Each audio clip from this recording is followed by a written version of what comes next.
At the time of this video, Cedar Point has been open for 53 different days, and Top Thrill 2 has been closed for 47 of those days, which means it's only been in operation for 6 days, which is why this might just be the biggest fumble in roller coaster history. Oh, Zamperla.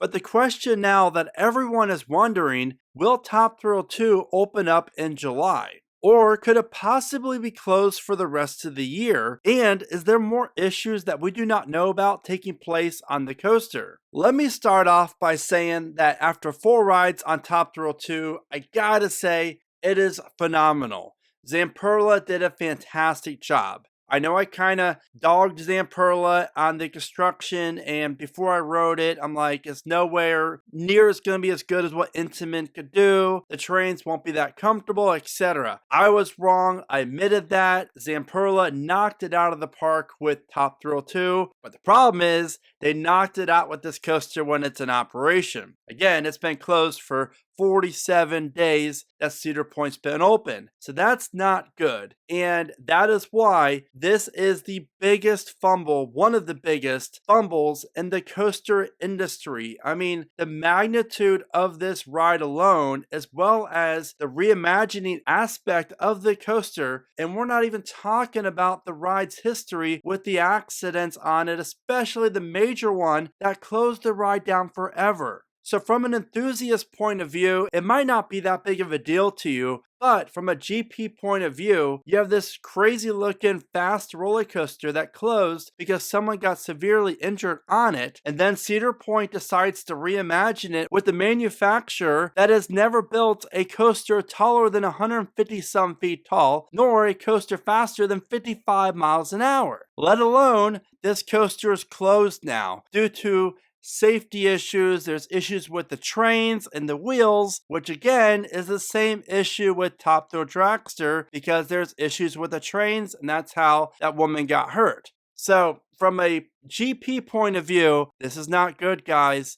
I'm telling you, Cedar Point this is not a good situation at all, not only for Zamperla, but for Cedar Point. It is so bad that I honestly think that Zamperla may never build a major coaster again. And I really hope that's not the case because the lightning trains are fantastic. I really do like it, but again, I said in past videos, Zamperla honestly has no business doing this large of attraction as their first major coaster. They should have done something smaller, around 150 to 200 feet tall, with these lightning trains to make sure they can work out all the kinks and all the issues, not on the world's second tallest coaster currently, and arguably Cedar Point's most marketable ride ever. But here we are, quickly approaching July, and Top Thrill 2 is still closed. So what is going on, and could we see it opening in July? And I think there's obviously a chance, but I don't think any one of us, including myself, thought that this coaster will be down this long. And it's been weeks since Cedar Point has updated us with anything going on with the ride, which is okay, but that tells me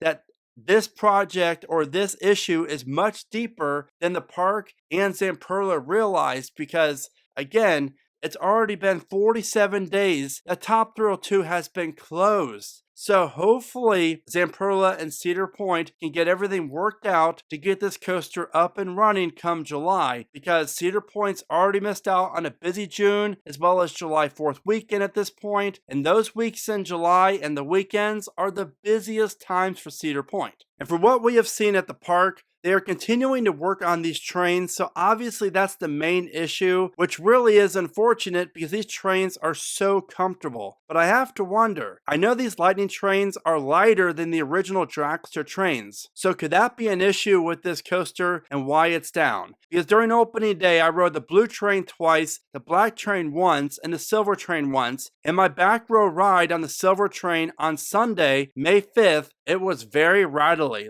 it was almost uncomfortable of the shakiness going down the launch and backwards to the launch. It almost felt like something could happen to the train if the park did not close it down when they did. So I'm very thankful that Cedar Point did close Top Thrill 2 a few days after that, because I've been on a lot of coasters before and something was just a little off for me my gut feeling, and I'm glad they took care of it. Now here's a wild card issue, and I've mentioned it in past videos covering my predictions for Top Thrill 2 and Top Thrill Dragster, and that is obviously Cedar Point refurbished the launch track as well as the flat track on the other side of the top hat, so the only new track is for the spike. In these videos that I did, I questioned Cedar Point for not replacing the track on the top hat due to it being over 20 years old. So could something be going on with the old track that's affecting these trains? Now, not to sound too extreme, but could we see Top Thrill 2 being closed for the entire season? And while I think there is definitely a possibility, and as each day grows longer, I feel like that possibility increases obviously, so I'm hoping it's not, but I think come end of July, if Top Thrill 2 is not open by then Cedar Point and Zamperla have a much larger issue at hand. Now, the good news is Top Thrill 2 is awesome, but the bad news is it's really hard to guess and speculate because there's so many different things that could be going on here that we just don't know. That is why I wanted to share my opinions on it, and now I want to know what your opinions are. And if you're curious about my review of Top Thrill 2, then check out this video that you can find at the bottom of your screen, because again, it really is phenomenal. So what are your thoughts regarding Top Thrill 2, and when do you think it's going to open? You know what to do. Let me know in the comments, and thank you so much for watching. Remember to smile today, think positive, and keep riding coasters.